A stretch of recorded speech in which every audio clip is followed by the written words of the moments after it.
Coloscopie. Mathieu Kassovitz. Laurent Baffy. Mathieu, bonjour. Okay. Bonjour, Laurent. Merci d'avoir accepté cette invitation. Merci. Tu sais pas du tout où tu mets les pieds, en fait. Non, mais j'ai compris que j'étais dans un bureau, le podcast, avec tout un immeuble fait pour ça aussi. Donc tu fais partie d'une machine, de la nouvelle machine médiatique sur laquelle tu prends un peu le relais à quel âge? Si tu veux que je te prenne au sérieux, il va falloir que tu me prennes au sérieux, Mathieu. 67 ans. T'es beau, hein? T'es gentil. Non, t'as une belle gueule, hein? T'es gentil. T'es venu pourquoi? Je sais pas. C'est parce qu'il y a quelqu'un de chez toi qui m'a appelé et je me suis dit, tiens, je connais pas trop Laurent, je vais aller le voir. Ah ben c'est gentil. Alors, on va dérouler ta vie, ton œuvre. D'accord. Tu es né un 3 août comme Martin Sheen, Lambert Wilson, Charlotte Caligari, Jean-Pierre Raffarin et Yann Moix. Parmi cette liste, quelle est la personne dont tu te sens le plus proche? Yann Moix. Oui? Ouais. 3 août. Non, mais... Bah oui. Sérieux, il est né le 3 août? Okay. Il y a qui d'autre? T'as dit qui? Martin Sheen. Martin Sheen. Oui? Bah oui. Tu prends direct. Ok. Donc, tu es né un 3 août à Paris. Ton père, Peter, était réalisateur, il est toujours, et producteur de cinéma. Ta mère, Chantal, monteuse de films. Tu as appris quoi des deux? Les deux? Les deux. J'ai appris la mise en scène la mise en scène et le montage, c'est le travail du metteur en scène. Il y a 3 travails dans le travail du metteur en scène auteur. Est-ce que toi-même, tu comprends ce que tu dis? Oui, l'écriture. 3 étapes. L'écriture, si tu as un petit peu la patience de... T'es à l'image, toi, ou pas du tout? Oui. Malheureusement, oui. Ah oui, merde, ok. Et pourquoi t'es à l'image? Je sais pas, c'est vraiment une bonne question. Parce que c'est devenu un personnage. Ah d'accord. Il était dans l'ombre, et puis... Donc t'as des trucs à sortir parfois? Non, pas du tout. Ah, t'es le Baffy de Baffy? Mais non, même pas. Je dis rien, moi. Okay. Tu vas voir. Sa fonction, on veut que les gens s'abonnent, en fait. Donc on lui a mis une casquette. Et puis un panneau publicitaire. Il a une petite rubrique, il s'est intéressé un peu à tout. On a le truc au milieu? Ah ouais, donc t'es le Baffy. Non, même si, pas. un peu quand même. Non, parce qu'il snipe pas. Je fais rien. Les gens le savent bien que je fais rien. Il touche sa bite pendant toute l'émission. Il se branle pendant toute l'émission. Donc t'es un enfant de la balle, et c'est ça qui t'a donné envie de faire ce métier, c'est d'avoir grandi là-dedans. En fait, mon père et ma mère étaient donc mon père était réalisateur de téléfilms. Il a fait beaucoup de trucs du style des téléfilms assez incroyables à l'époque. Il y avait des séries. Il a fait des séries de 6 heures où ils ont tourné. Au Venezuela, aux États-Unis, un peu partout en Europe, pour des séries de science-fiction ou de fantastique. Il a fait un truc qui s'appelle La guerre des insectes, où tous des insectes qui allaient débarquer sur les continents européens allaient détruire tout le blé en 6 mois avec les attaques terroristes. Il a fait un truc qui s'appelle l'opération Epsilon. Avec Bruno Kremer, avec des gens comme ça. Il y avait des super castings. Il a fait un truc avec des films avec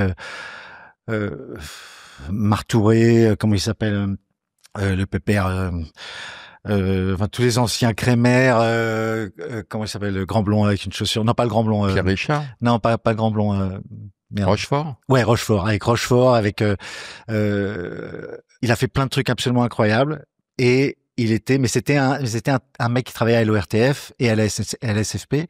J'ai cru que tu allais dire à la SNCF. Et j'ai failli le dire aussi.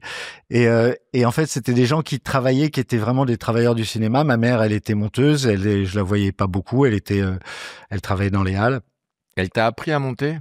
Non, mais j'ai passé tous mes week-ends dans la salle de montage. La mienne, oui. Mais on habitait à Roubaix. Ta mère était monteuse? Non, elle m'a appris à monter. Elle t'a appris à monter quoi? Sur elle. Je suis du Nord. Elle t'a appris à monter quoi? On habitait à Roubaix. Et donc, ça veut dire quoi? L'inceste, le Nord, les clichés. Elle m'a appris à monter. Oh putain, merde. Tu étais comment enfant? J'aime bien cette... Tu sais quoi, cette question, elle me permet d'acheter du temps. Ah non, mais celle-là, elle est allée loin. C'est celle-là, c'est ce que j'ai compris? Ouais, c'est ça, hein. Tu étais comment enfant? Pas sa meilleure. J'étais, si tu me laisses parler, je vais te raconter la suite. Tu vas changer de ton très vite, moi, je te le dis. Hein. J'étais un petit garçon très sympathique et je traînais dans les jupons, dans les bacs à montage de ma mère ou sur les tournages de mon père. Voilà. Donc c'était ça ma truc. Ou alors j'étais chez mes grands-parents en Hongrie ou. Quelle sorte d'enfant t'étais? À Reims. Cool. Comme aujourd'hui. Le même, sans la barbe. Fils unique? Ouais. Couvé, gâté? Non. Chouchouté? Non. Non? T'étais indépendant? Super indépendant. Mes parents travaillaient beaucoup, donc on était une famille de 3. Il n'y avait pas de cousins, d'oncles, machin. Il y a tout le côté de Mon père, tout le monde est mort.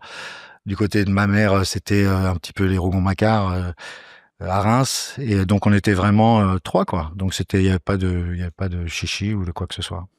Et puis mes parents étaient des intermittents du spectacle, donc il y avait des jours où on allait au resto, puis il y avait des jours où on n'allait pas au resto, quoi. On mangeait.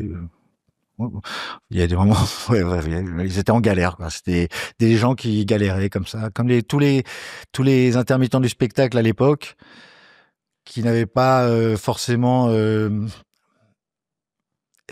Le cinéma était tellement ouvert à l'époque. La création dans les années 70 était tellement ouverte. Mon père venait de Hongrie, où ils étaient réprimés là-bas par le régime communiste. Ma mère venait de Reims, où ils étaient d'une famille qui n'était absolument pas éduquée. Et ils se sont trouvés à Paris au moment où on pouvait aller boire un verre avec Jean-Paul Sartre, quoi. Donc il y avait, c'était pas un problème d'argent ou de quoi que ce soit, mais la création était évidente, elle était là, il suffisait de la saisir. Ils t'ont filé le virus, tes parents? Ouais, à 12 ans, je voulais faire des films. À 12 ans, je faisais des films. Je faisais des films. Des petits courts-métrages. Je faisais des courts-métrages en Super 8. J'avais pris la caméra de mon grand-père. Je faisais des petits films en Super 8 avec mon pote Laurent et mes cloches, et on montait sur des petites monteuses de Super 8, et on faisait le son sur les projecteurs sur lesquels enfin c'était du cinéma, on faisait des films d'horreur. T'as gardé ça Ouais, j'en ai un ou deux, ouais. J'en ai fait 4-5, et j'ai fait un dessin animé. J'ai fait un film d'horreur. Comment t'as fait un dessin animé? J'ai fait un dessin animé. Ouais. Quand j'étais, je sais pas, 12-13 ans. Donne-lui un... Ah non, je suis nul. Non, le dessin animé, ça se passe comme en fait, mon père faisait de l'animation, mon grand-père faisait de l'animation. Donc mon père faisait de l'animation et il dessinait.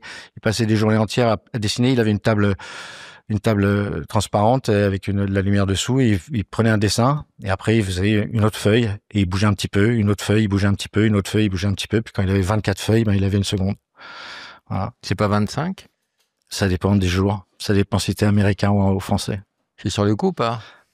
Je sais pas, vous êtes sur le coup, vous? Tu vas me respecter? Non mais... Baisse les yeux. Le mec qui est resté sur son vieux modèle. Mais ça marche pas, ça. Tu fais ça avec qui? Tout le monde. Tout le monde, ouais. Tout le monde. D'accord. Mais les gens sont cons. Les gens sont cons, ils acceptent tout. Les gens sont cons. Bon, bah écoute, voilà, merci d'être venu. Salut. J'ai bien aimé cette interview concise. Ok, quoi d'autre? Donc tu tournes la haine, et là un peu avec... tu fais le jump direct. Bah parce que c'est pas intéressant. Non, mais il y a rien de bien.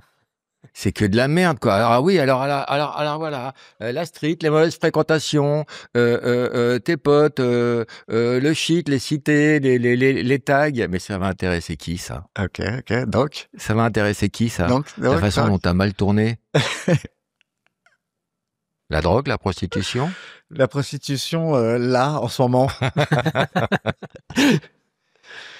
Le hip-hop, ça a été ta culture, c'est ça qui t'a construit.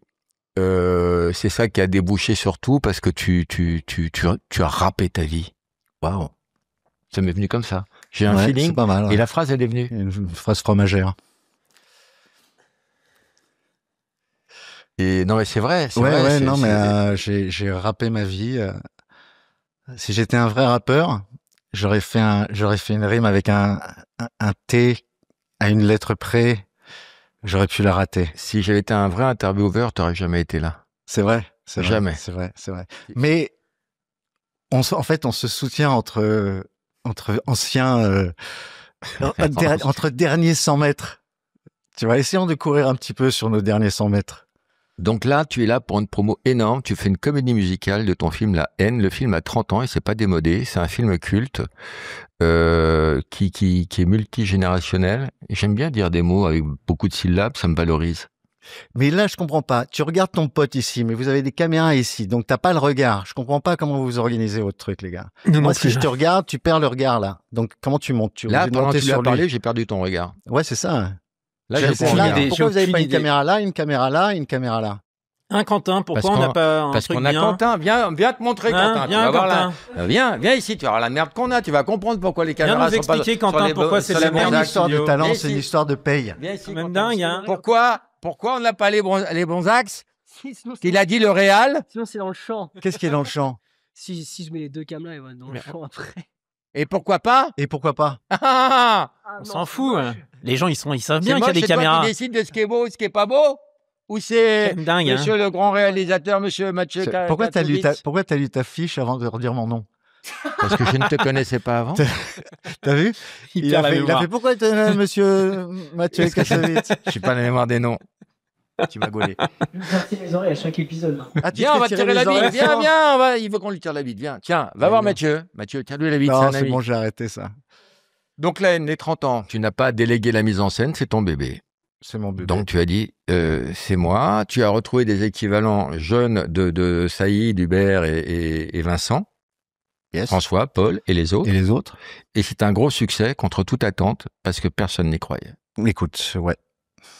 Moi, j'étais le seul à vraiment y croire avec les partenaires avec lesquels on a commencé. Et très vite, on s'est rendu compte. En fait, je me suis posé la question pendant 24 heures si c'était une bonne idée, parce qu'on m'avait proposé de faire un truc et les gens voulaient prendre les droits et en faire une comédie musicale. Qui a les droits? C'est moi qui ai les droits. Non, c'est une chanson de Bruel, mais Ah, qui a les droits? Qui a le droit? Bah, Bruel, il chantait les droits. Ah ouais, c'était un juriste? Ouais. Ça se joue? Quoi? C'est pas la comédie musicale? Ça s'est joué partout en France et là, on revient à la scène musicale dans 15 jours, un truc comme ça, un mois. On y sera. Voilà. Scène musicale. T'as pas vu le premier truc? Non. C'est vraiment bien, hein. Mais c'est ce qu'on m'a dit. C'est vraiment bien. Et je voulais attendre un peu, que ce soit mieux. Parce qu'on m'a dit, il rebosse. Mathieu, on m'a dit, Mathieu, c'est un bosseur. Non, c'est bien. On a réussi un bon truc. Les mecs sont super. Les petits sont bien. Les danseurs sont super. Mais en fait, ce qui est bien, c'est que je me suis posé la question 24 heures si j'allais faire ça et j'ai revu tout le film. Enfin, j'ai repensé tout le film et je me suis dit, est-ce que cette scène-là s'adapterait en musique? Comment? Quel est le thème? Qui pourrait le faire? Et puis, c'est venu vraiment très vite. Et donc, après, j'ai contacté les artistes et on a lancé le truc. Et puis, il y a tout un truc technologique qui est assez intéressant parce que je me suis dit, le film a quand même quelques plans assez iconiques et je me suis dit il faut qu'on arrive à retrouver ces plans-là, que ce soit pas juste une pièce de théâtre mais que j'ai quelque chose à faire moi en tant qu'artiste aussi et de pouvoir amener le côté plus cinématographique au théâtre et on a amené un truc un petit peu techno qui fonctionne assez bien. T'as été obligé d'adapter quand même, il y a des choses que tu peux pas faire. Non, en fait, on a donné pas mal d'explications à des questions qu'on se posait pendant le film. Donc si vous allez voir, il y a plein de choses que vous allez apprendre. Sauf la chute. Qui a tiré Ben là, il y a une réponse. Là, il y a une réponse qui est chantée par Medine, qui est vraiment un morceau absolument incroyable et qui est la fin du spectacle.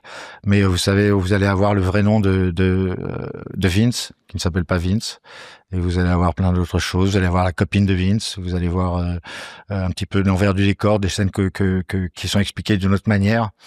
Et qui sont expliqués avec la musique, avec les chansons, avec le rap, qui a une faculté d'expliquer les choses, de transmettre le message d'une manière plus claire que parfois la subtilité qu'on est obligé d'avoir au cinéma. T'as réussi. Ça y parle. Tu parles, je te pince. Oui, bah pince-moi parce que j'ai un truc à demander. Non, parce qu'il faut qu'il parle, mais on regarde par là. Ouais. Aïe, putain. Tu parles, je te pince. Vous êtes gay en fait. Oui, hein. putain, vous êtes gay. Non, vous êtes très très gay. Voilà. Tous les trois avec vos casquettes là. Et... Non, bah, c'est vraiment lui. Non, il n'y a pas de casquette. Ah, faut que tu balances, toi. Non, je balance pas. C'est pas. Pourquoi tu fais de la outing, mais c'est pas une mais balance. nos femmes sont pas au courant. Ça, c'est balance. Ah, vos femmes sont pas au courant, d'accord. Parce que le public, il est au courant. Hein. Mais elles nous l'ont dit, hein. Ouais. Qu'est-ce qu'elles disent? Un jour. Non, mais elles adorent ça. Parce qu'on est tout le temps en tournée ensemble. Elles disent un jour, vous allez finir par la phrase de ta femme. Par s'enculer. Non, par bout. Tu sais même pas conjuguer. Ouais. Par vous enculer. C'est pas très poli. Oui, la scène. Une scène iconique pour moi dans La Haine, c'est le travelling compensé, qui est assez formidable. Auquel on pensait. Et ça, tu arrives à le retranscrire sur scène? Bah ouais. Ce genre de choses? Bah ouais. D'accord, ok. Formidable. J'ai hâte de le voir. Oui, c'est ça ma question, parce que ça fourmille. Fourmi double, dit la fourmi qui arrive dans un bar, qui a pris un whisky. N'hésite pas, quand t'as des pointes d'humour comme ça, pour nous, c'est un plus. Là, je sors des blagues de mes 12 ans. Fourmi double. Tu connais pas Fourmi double? Je connais, c'est un plus pour nous. Charge du clic. Tu veux une blague de. Tu veux du clic? Tu veux une blague de bar, c'est Bac, il est dans un bar, toi, et qu'est-ce que je veux faire? Il dit un whisky, tu vois, puis il y a Mozart qui arrive, il s'installe, ça va, ils se font la bise, il dit, et le serveur dit qu'est-ce que vous prenez? 18h, mettez-moi un baby comme Bac. On la connaît, ouais, mais. C'est Darmon qui la raconte. Ouais, mais toutes les histoires bidesques, c'est Darmon. Les gars. Les gars, t'aimes pas Darmon? Si, j'adore Darmon, j'adore l'humour, j'adore les blagues, c'est drôle, mais celle-là, on peut dire des trucs un peu... Non. Tu dis ce que tu veux. Quoi? Bah, rien. Moi, j'ai la blague préférée de mon père, qui est 90 ans maintenant, et qui m'a raconté cette blague toute sa vie, et qui est maintenant une blague que je lui attribue à lui.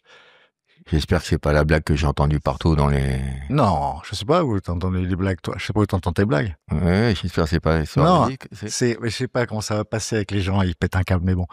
Ces deux petits vieux, ils sont assis sur un banc, et ils voient une super jolie fille passer. Et regarde, il y en a un qui dit à l'autre, qui dit, tu vois, celle-là, je la baiserai bien. Je la baiserai mal, mais je la baiserai bien. Tu veux foutre notre émission en l'air, quoi. Non, mais c'est ça que tu veux. Nous, on essaye de trouver des sponsors. Non, tu trouveras jamais de sponsor. Tu trouveras jamais de sponsor. Demande à Trade Republic. Bah, elle t'a pas fait rire, cette blague? Non, mais je la connaissais. Donc voilà, 3 Césars dans ta carrière. La blague quand elle est racontée avec mon père à côté, c'est surtout ça qui va. Parallèlement, tu as une carrière d'acteur, tu n'es pas que réalisateur, et tu es un très très bon acteur. Et tu as réussi à te sortir du porno, ce qui est tout à ton honneur. Écoute, c'est pas que j'ai réussi à sortir, j'ai pas réussi à rentrer. Ah, je comprends avec un autre acteur. Donc, tu as eu 3 Césars, un prix de la mise en scène au Vincent festival. Cassel? T'as eu plein de prix, 2 millions d'entrées en France pour La Haine, et le film sera salué à l'étranger. Et le problème de ce film, c'est que malheureusement, le sujet ne se démode pas, quoi, les violences policières. Mais ça se démodera jamais. La seule chose qui va se démoder, c'est les policiers, quoi. T'as trouvé un filon, en fait. Bah, je l'ai pas exploité, en tout cas. Non, t'as pas fait le 2, t'as pas fait... Non. Mais en 30 ans, le film, il a toujours une vie. Ouais, parce que le film, il est pas mauvais. Et puis, surtout, le sujet, malheureusement... Et chaque fois qu'il y a une bavure, on m'appelle. Est-ce que vous voulez donner votre avis? Ça fait 30 ans que c'est ça. Donc, comme il y a minimum une bavure par an, on parle du film tous les ans depuis 30 ans. T'aurais pu faire Inspecteur la bavure, t'as pas eu l'idée? J'aurais pu faire Inspecteur la bavure 3. Parce qu'ils ont fait 2, je crois, non? Ils l'ont fait eux-mêmes, l'Inspecteur la bavure 2, je pense, non? Alors, première polémique, on verra que ta carrière est jonchée de polémiques. On t'appelle Polémique Victor, c'est ton petit surnom. Elle est bien celle-là. Hein. Non, mais je l'avais pas écrite. Hein. Au feeling, rien à foutre. On te reprochera à l'époque ton appropriation de la culture des cités. Qu'est-ce que tu as à répondre à ça? Parce que toi, tu t'es pas approprié. C'était tes potes, c'était ta vie. Ouais. Et on dit oui, mais Casso, fils de riche, pas de riche, mais de petits bourgeois. Si, de riche. Qu'est-ce que tu as à répondre à ça? Défends-toi. Ben, pas grand-chose. C'est les gens qui me connaissent de cette époque savent où j'étais. Et puis, non, j'ai traîné. Moi, je te dis, comme tu dis, mon truc, c'était le hip-hop. À 13-14 ans, j'ai découvert ça dans les 82, 83. Donc la communauté hip-hop, elle était toute petite à Paris. On était une centaine. Et puis tout d'un coup, moi j'avais cette envie de faire du cinéma. J'ai fait mon premier court-métrage qui s'appelait Firoulpou et qui est sur l'histoire d'un basketteur, d'un petit blanc comme moi qui se transforme en noir juste pour faire un super smash à un moment pour impressionner une fille. Et c'était un peu la vie que je menais à l'époque parce que je traînais qu'avec des grands renards. J'avais des baskets pour aller jouer au basket et puis j'étais nul. Et puis je me disais putain les mecs ils sautent, ils trucs, ils dansent, machin. Tu passais entre les gens, tu voyais leurs couilles et tout. C'est des souvenirs quand même. Je me suis assommé une fois. Ah ouais. Tu te blesses beaucoup, hein? Bah écoute, tu te blesses beaucoup là. On m'a dit que t'étais pas très bon en moto. Non. Tu te blesses? Non, je suis bon en moto. Mais pas tout le temps. Mais tu tombes beaucoup. C'est ça le problème de la moto, c'est qu'il faut être bon tout le temps. Mon fils, il était sur le circuit le même jour que toi. Alors, moi, j'ai 4 enfants, j'ai interdit les scooters à tous mes enfants parce que j'avais trop peur. Et puis un jour, ils sont adultes et ils disent, j'achète une moto et je t'emmerde. Ils font du circuit. Et ça me terrorise. Non, sur le circuit, ça va. La preuve. Oui, mais moi, c'est parce que je suis un imbécile. Mais si tu fais attention sur circuit et que tu suis les indications de ton moniteur, tu ne devrais pas avoir de problème. Où est-ce que t'as merdé, là? Je n'ai pas écouté mon moniteur.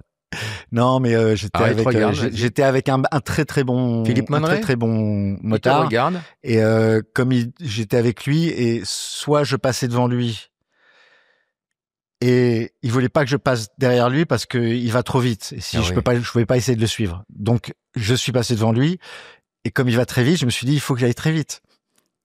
Donc on s'est planté quoi. Voilà. Enfin, je me suis planté. Donc Philippe. Mais Philippe, tu me dois toujours un stage de rééducation. Non, de moto. Ouais, parce que du coup ça. Maintenant, là, je vais lui demander l'été prochain. Et pendant ta rééducation, j'écoute pas ce qu'on dit. Hein. Non, pendant l'été prochain, t'as dit je vais en faire. Je finis ta phrase. Je vais faire quoi Un stage, un stage. De quoi? Un stage de quoi? De moto, de pilotage. Putain, c'est pas possible. Attention, Mathieu, je veux bien être gentil, mais tu veux bien être gentil? Laisse pas traîner ton fils, si tu veux pas qu'il glisse. En 97, tu adaptes ton court-métrage de 92, Assassin. Et tu joues aux côtés du grand Michel Serrault. Je te vois faire tes petits bruits. Ah là là. Assassin, ça reste à ce jour ton film préféré. Il a pas été bien reçu, ce film. Quoi? Assassin. Assassin, c'était génial. Assassin, c'était incroyable. Assassin, c'était un film qui était fait pour en fait dégoûter les gens de la violence au cinéma. Et il y a des scènes qui sont assez inconfortables pour faire sortir les gens de la salle. C'était un petit peu le but. Et ça a marché. C'était un peu explicite. C'était comment tuer, quoi. C'était après la haine. J'ai eu deux problèmes. J'ai vu que les médias étaient des enculés. Qu'est-ce qu'il y a? J'ai pas le droit de bouger non plus? Non, mais tu te branles ou quoi, là? Tu fais quoi, là? Tu sais, la nervosité. Tu sais, tu connais pas ça? Pourquoi t'es nerveux? Parce que tu me casses les couilles depuis tout à l'heure avec tes questions de merde. C'est quoi là? Tu m'as dit quoi? Assassin? Ouais, t'as oublié la question. Les médias, c'est de la merde. Les médias. Quand j'ai fait la haine, je me suis retrouvé avec que des bonnes critiques. Enfin, j'ai compris comment les médias fonctionnaient et je ne m'attendais pas à ça. Je croyais que que les journalistes étaient des gens honnêtes qui défendaient des causes pour lesquels ils se battaient. Je me suis rendu compte qu'il y avait des rédactions, qu'il y avait des clivages. Des clivages, mais surtout des directions éditoriales, voilà, qui viennent de ailleurs que du travail journalistique, et que quand tu es journaliste, tu dois un peu te plier à tout ça. Et donc, je me suis rendu compte que malgré l'amour qu'on m'avait montré avec la haine, c'était pas très éthique et pas très intéressant. Et j'ai fait un film où je voulais justement mettre un petit peu les médias en responsabilité. C'était à l'époque du début du zapping et de l'arrivée d'Internet et de l'arrivée de ces nouvelles chaînes. On est passé de 6 chaînes à 12, à 24, à 50 et tout ça. Et donc, on a commencé à changer un petit peu nos habitudes. Et j'ai fait un film qui a raconté quelque chose qui, je trouve, fonctionne assez bien aujourd'hui, qui est les trois générations. Si tu parles boomer, machin, bidule, je sais pas, Gen Z, je sais pas quoi.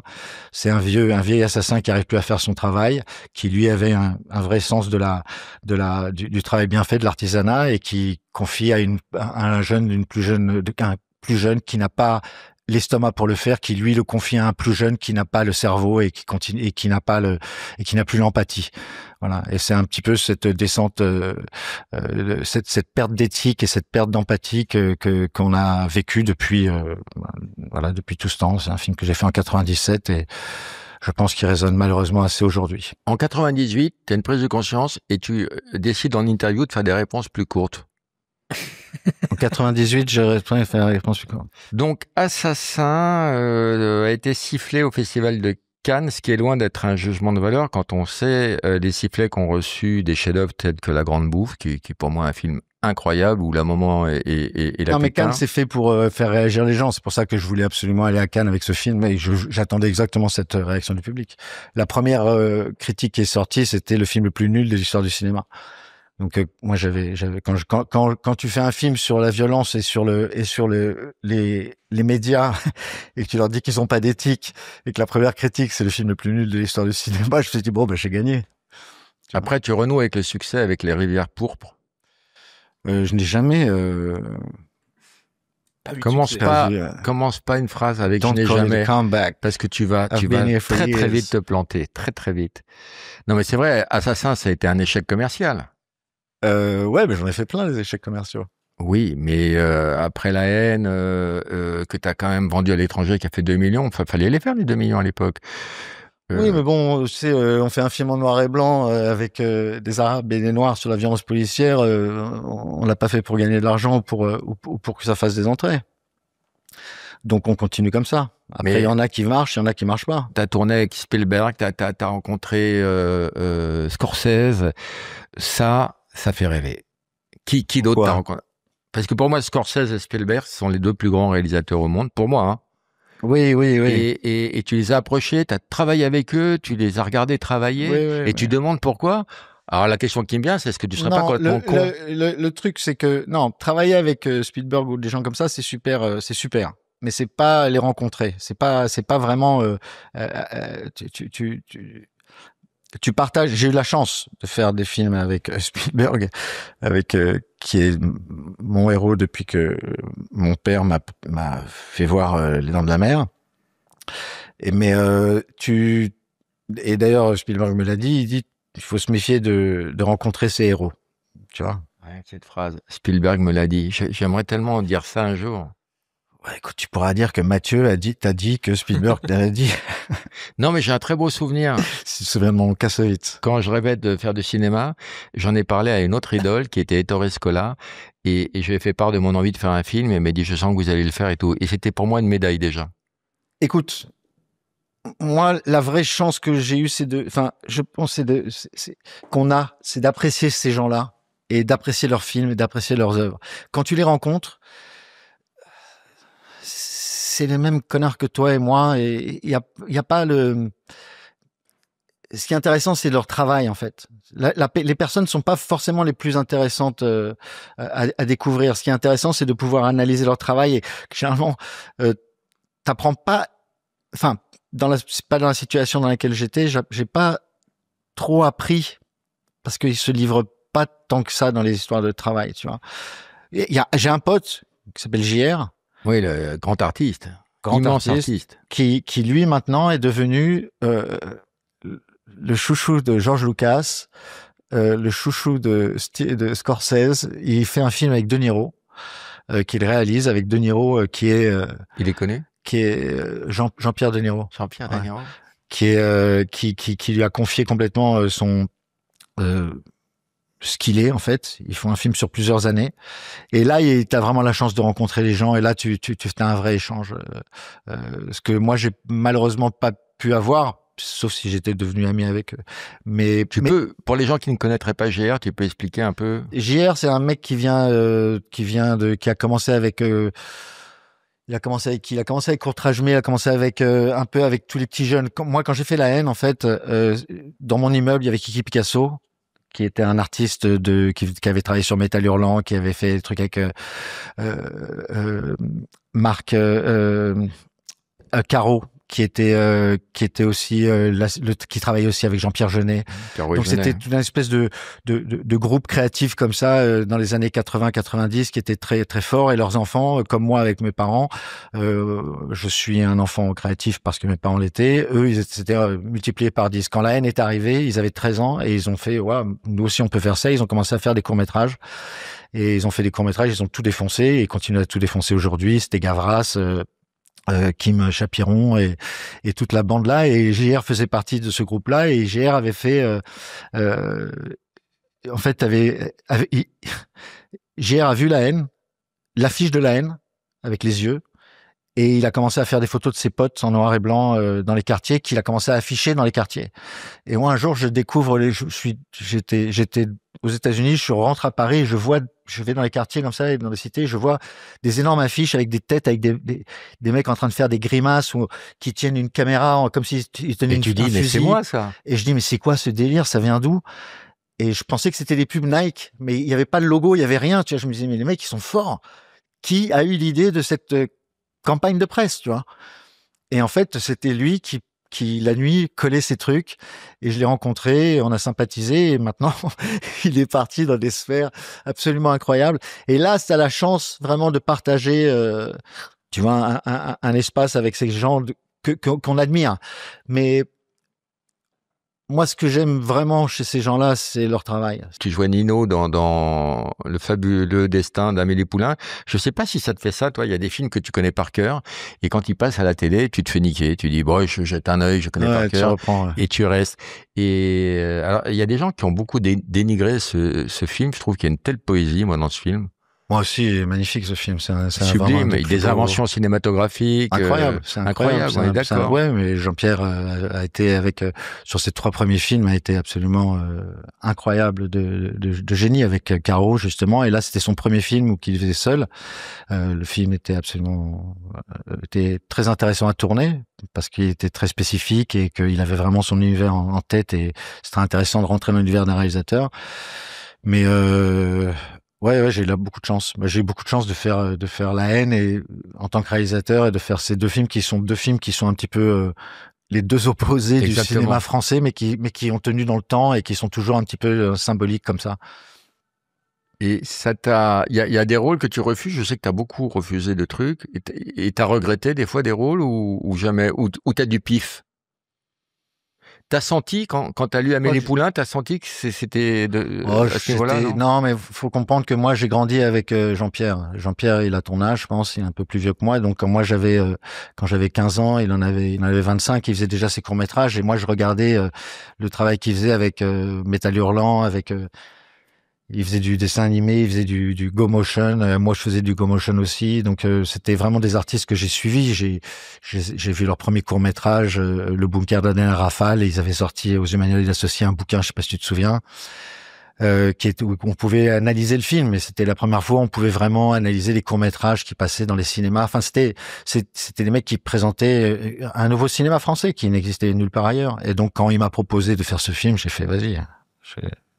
J'étais à fond la caisse et le scénario, surtout, ce qui était intéressant, c'est que le scénario était plein de petits détails.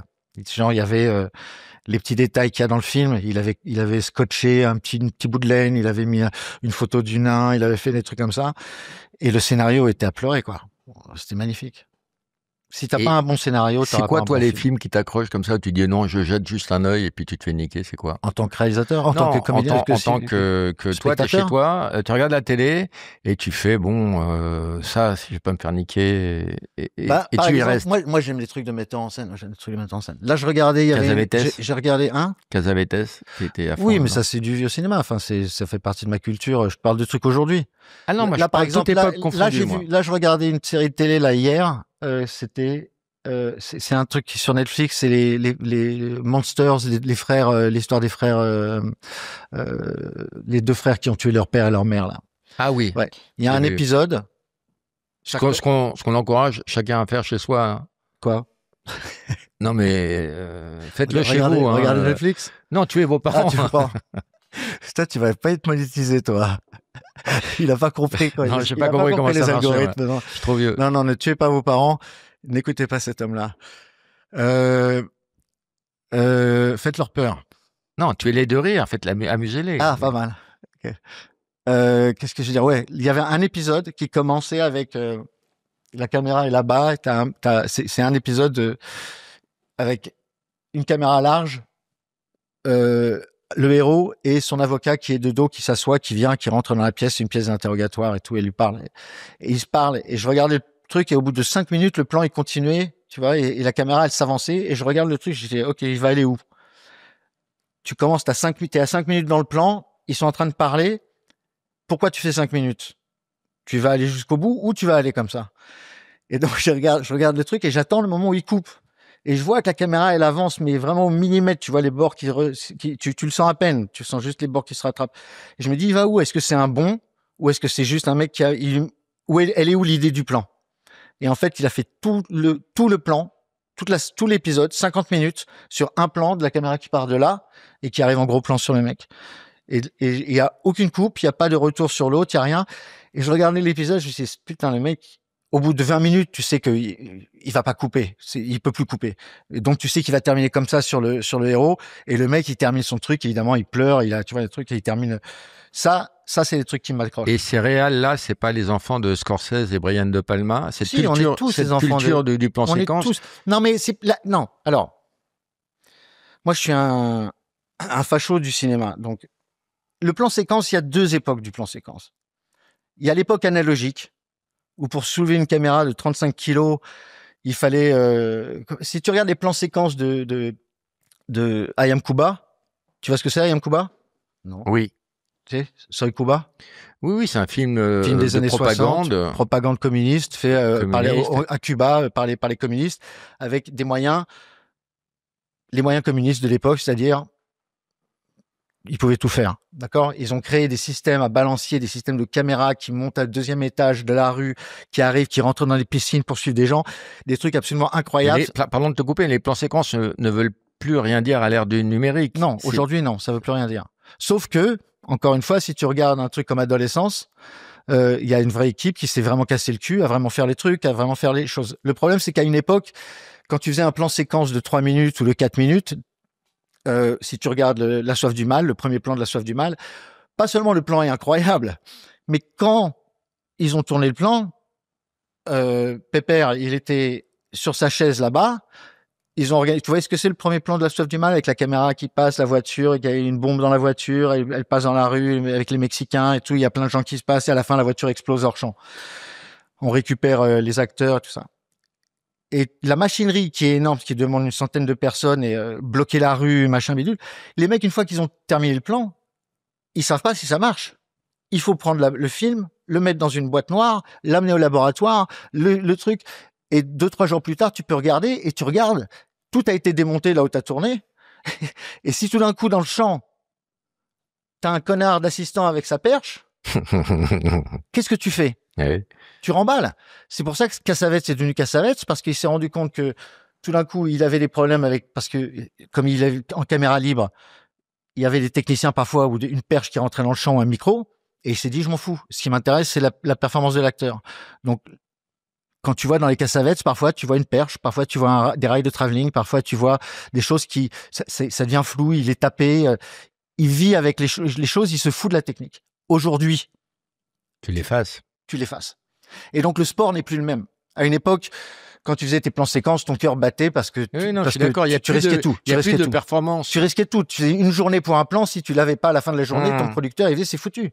C'est foutu, t'es obligé de découper, Aujourd'hui, ton plan séquence, tu peux faire n'importe quelle publicité pour des céréales, fait des plans séquences, des trucs avec dans tous les sens, tout ça, c'est un autre sport. Mais cinématographiquement parlant, c'est toujours pour moi la performance ultime. Et si tu vois Adolescence, quand tu vois l'intelligence de comment ils placent les gens et comment ils étendent le temps pour savoir est-ce que le spectateur va rester sur ce plan qui doit être transitionné de cet endroit-là à cet endroit-là et comment ils font pour passer d'un endroit à l'autre, d'un personnage à l'autre.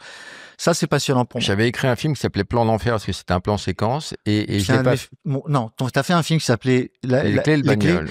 Mon père moi je supportais vraiment, je me dis c'est quoi cet humour de merde, tu fais comment le mec a un budget pour faire un truc, il a pas de sujet, rien.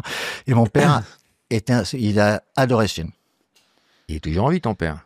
Il a 90 ans, il a toujours envie et je suis sûr que si je lui en parle, il on l'appelle. Non, il répond pas au téléphone, il est en évap. Et toi, t'as pas aimé Les clés de bagnole. Les clés de bagnole, c'est un cri d'amour au cinéma, mais t'as pas capté ça, toi, qui es cinéphile. Si. Mais ça m'énervait qu'un influenceur ait accès à du pognon pour faire un film, quoi. Accès au pognon, mais j'ai tout claqué, j'ai mis 10 ans à payer des dettes. Oui, j'ai claqué des frics que j'avais pas, de quoi tu me parles? Ok, j'aurais dû peut-être les voir. Non, mais je l'ai vu après, et j'ai trouvé plus drôle que j'en ai pensé l'aurais trouvé au moment où je l'aurais vu. T'es content de cette phrase ou tu veux la refaire? Non, je pense qu'elle peut fonctionner. Non, il est pas mal. T'en as fait combien de films? Hein? T'as fait que celui-là? Ouais. Je me suis dit, quitte à faire un film, je vais faire celui-là. Et puis après, j'ai pas eu les moyens. Mais genre, cette nuit, je pensais, je voudrais en faire un autre avec un iPhone, sans m'endetter. Quoi? À faire un film avec un iPhone sans m'endetter? Oh, quelle idée de génie, putain, personne n'y a pensé. Si, je sais que tout le monde y a pensé. Mais si tu veux, moi, je rêvais de faire du cinéma et je rêvais d'être Woody Allen. C'est-à-dire qu'on me file du fric pour faire un film par an, sans me casser les couilles. Et j'étais naïf. Pour faire ça, il faut que tu aies le casting qui va avec.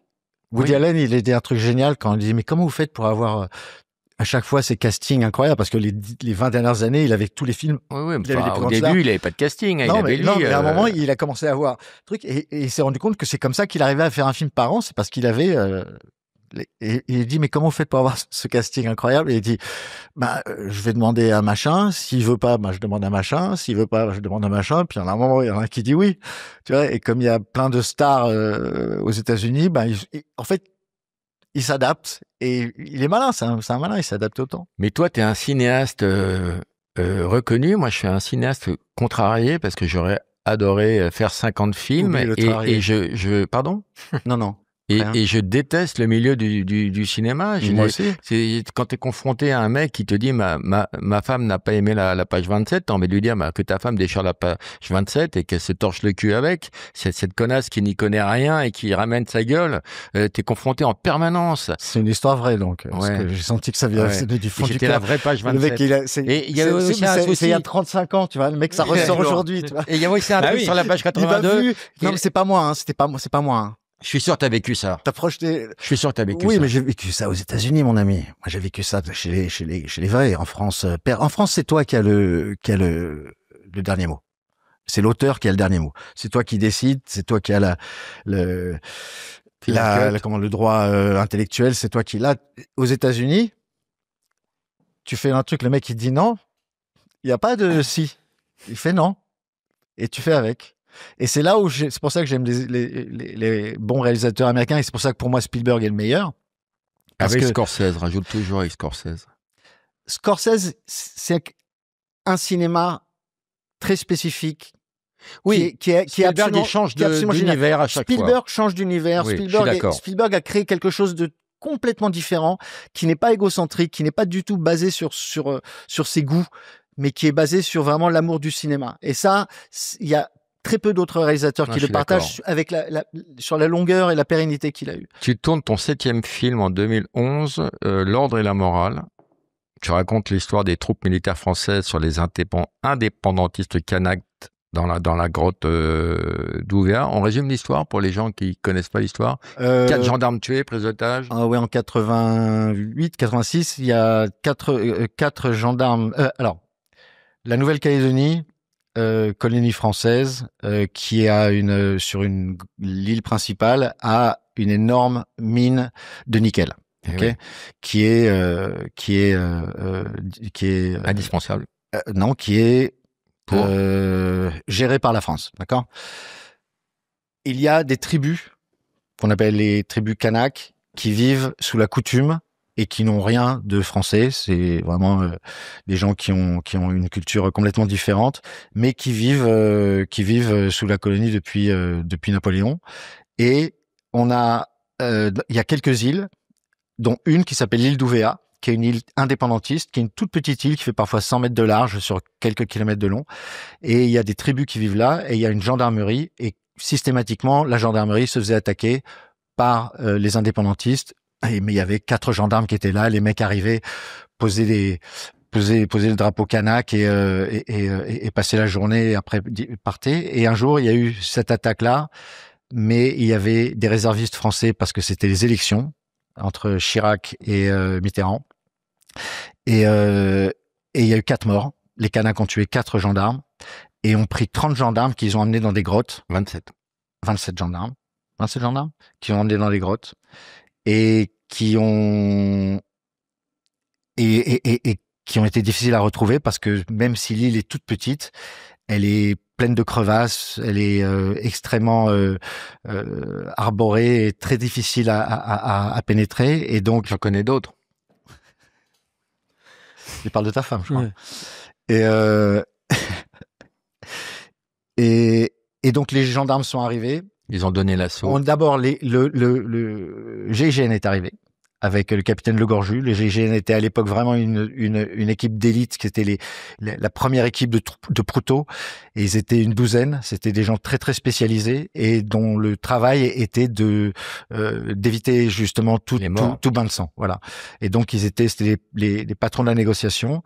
Et Le Gorju est arrivé là-bas. Il a assez vite trouvé la grotte. Ils ont commencé à négocier.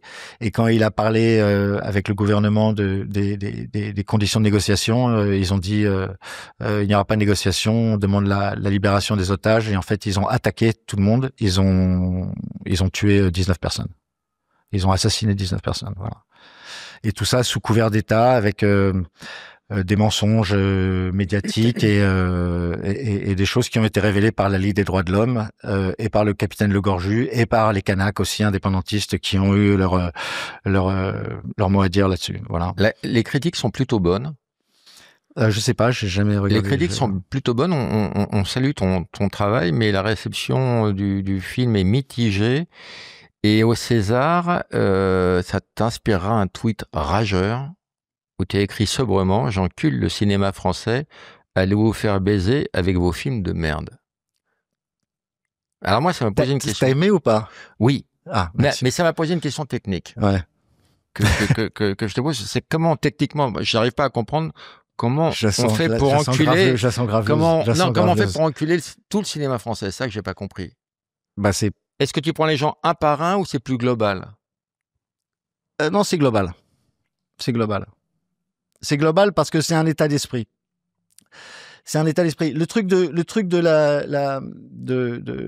l'ordre et la morale, c'est que le film n'a pas eu son succès commercial.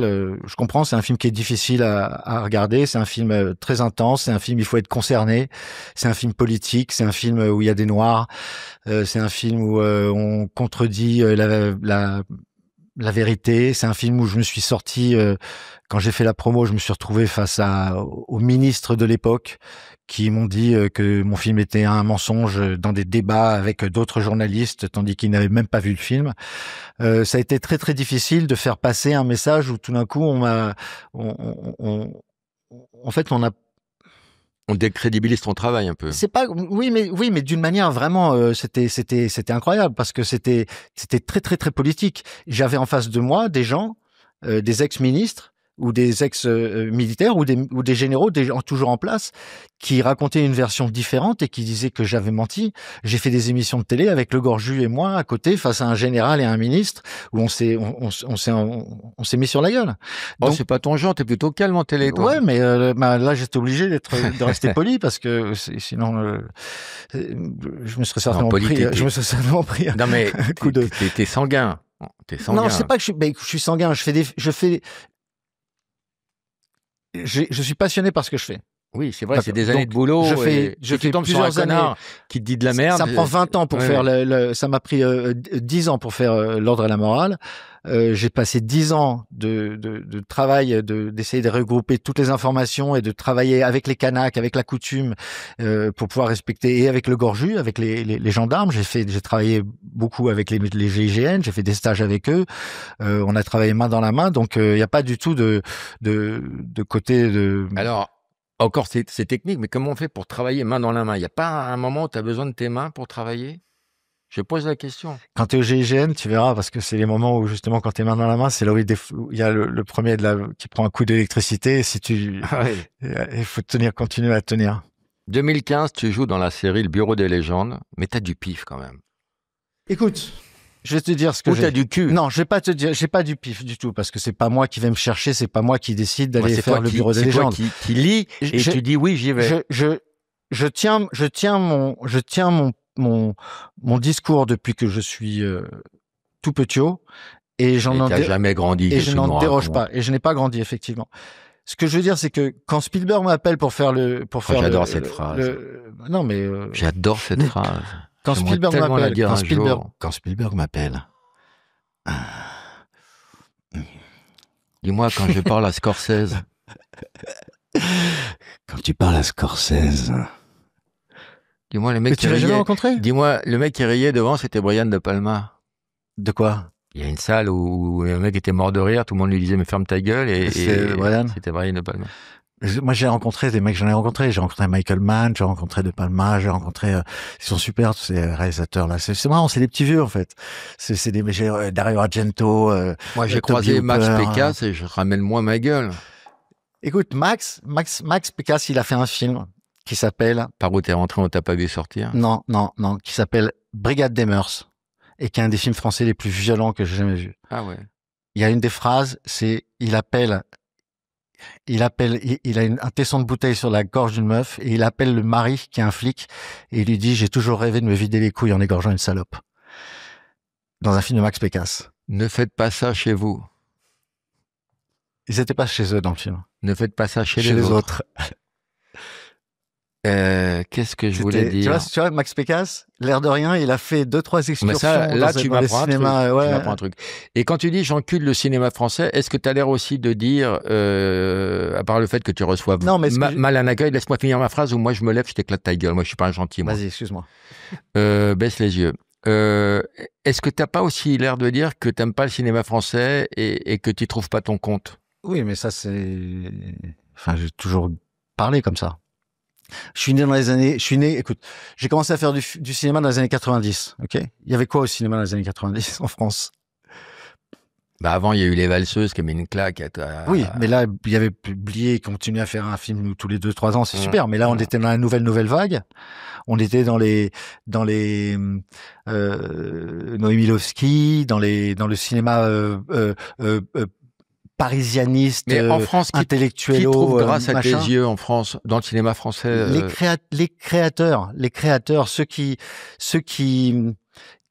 en fait, qui prennent des risques, tout simplement. Par exemple? Jean-Pierre Jeunet, oui. Luc Besson, je suis pas un fan, par exemple, j'ai un film que j'ai revu, tu me parles des films là où on se laisse avoir, tout ça, j'ai revu Rock'n'Roll de Guillaume Canet, ok? Je suis pas un fan des films de Canet, parce que c'est pas mon cinéma, c'est pas mon univers. C'est un de mes 10 meilleurs films français. J'ai pas aimé du tout. Oh putain, quel génie. Ah bon? Quel génie, quelle paire de couilles. Lui et sa femme, avec Marion, ce qu'ils font, et l'humour, si tu, c'est bizarre que toi tu n'aies pas compris. Je vais te dire pourquoi j'ai pas aimé. J'ai pas aimé parce que le mec, il est beau, il est riche, c'est le mari de Marion Cotillard, et il chouine parce qu'il a 40 balais. Mais va te faire enculer, t'as tout réussi, t'es beau. Mais non. Mais t'es qui pour me contredire? Mais non, tu parles à moi là? Ouais, je t'envoie Roman, moi. Ok, d'accord. Roman? Mais non, t'as pas compris. Recadre-le. Non, j'y vais pas. C'est pas ça du tout. C'est juste que, écoute, Guillaume, et la fin, il se déteste. Guillaume, il a pas envie d'être qui il est, le gentil mec, machin, bidule. Tout le monde lui dit, il voudrait être un bad boy aussi. Il voudrait être musclé aussi. Il voudrait pouvoir, tu vois, il en a marre de faire des trucs avec d'époque, tout ça. Il veut faire de l'action. Il a fait Ad Vitam, il a fait des trucs comme ça, tu vois.